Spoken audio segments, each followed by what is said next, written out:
வெள்ளிக்கிழமை நாங்கள் மிளகறி சமைக்க போகிறோம். தக்காளி பழம் உருளைக்கிழங்கு போட்டு குழம்பும், பாவக்காய் கறியும், பருப்பு கறியும், இந்த காயும் பால் கறி வைக்க போகிறோம்.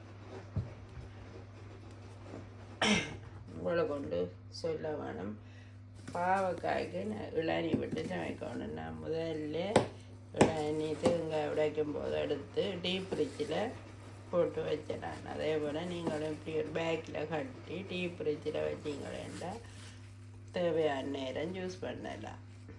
இப்போ நாங்கள் பாவக்காய் வெட்டி கழுவி அதுக்குள்ளே வெங்காயம், உள்ளி, புளி, கருவேப்பிலை, உப்பு எல்லாம் போட்டு முதல்ல உங்களுக்கு காட்டின அந்த இளநியும் விட்டு அவிய வைக்க போகிறோம். அவிய வச்சுருக்குது, மூடி நல்லா அவிய விடுவோம். அவிய விட்ட பிறகு என்ன செய்கிறேன்னு கூட காட்டும். பாவக்காய் அவியட்டு நாங்கள் மற்ற அடுப்பில் பருப்பு வைப்போம்.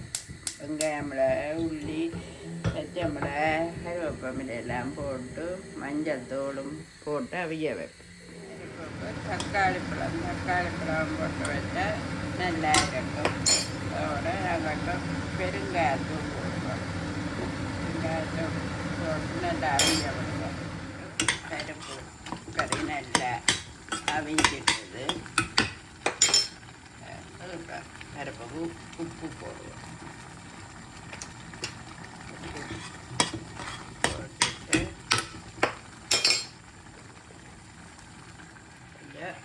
மிளகு தூளும் போடுவோம். போட்டு பாலம் விட்டு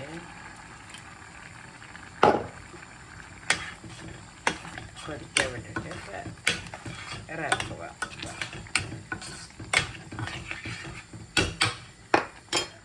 பருப்பு கறி ரெடி ஆகிடுது. இப்போ அடுப்பை ஆஃப் பண்ணுவோம்.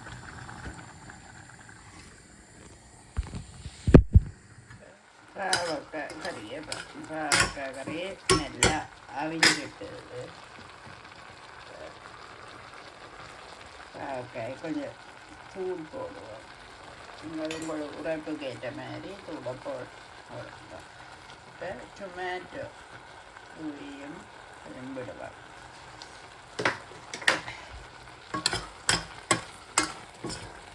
இப்போ பாவக்காய் நல்லா அவிஞ்சிட்டது. இப்போ பாலும் கொஞ்சம் விடுவோம்.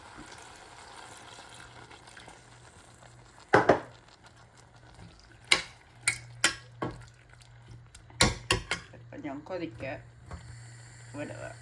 பாவக்காய் கறியும் ரெடி ஆகிடுது.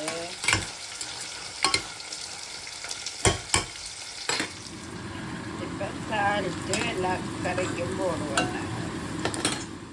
இப்போ நாங்கள் தாளித்ததை எல்லா கறிகளுக்கும் போடுவோம்.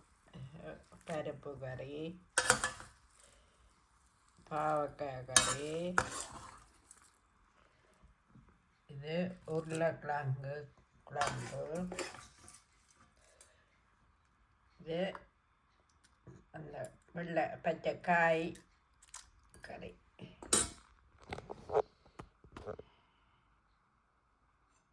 இப்போ சாப்பிட போகிறோம். இப்போ சாப்பிடுவோம். அரிசி சோறும் இருக்குது. இப்போ கறியெல்லாம் போட்டுட்டு நாங்கள் சாப்பிடுவோம்.